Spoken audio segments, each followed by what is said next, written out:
Allahumma a'inni, ya Allah tolonglah aku, ala zikrika, untuk sentiasa mengingatimu, wa syukrika, untuk sentiasa berterima kasih kepadamu, wa husni ibadatik, bantulah aku ya Allah untuk memperelokkan ibadahku kepadamu.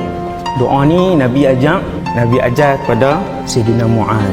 Kita jarang meminta, sedangkan Allah itu suka manusia yang paling banyak memohon kepada Allah. Lepas Nabi sebut tu, aku sayang kamu wahai Muaz, jangan tinggal tiap-tiap kali selepas kamu solat, selepas bagi salam, Allahumma a'inni ala zikrika wa syukrika wa husni ibadatik.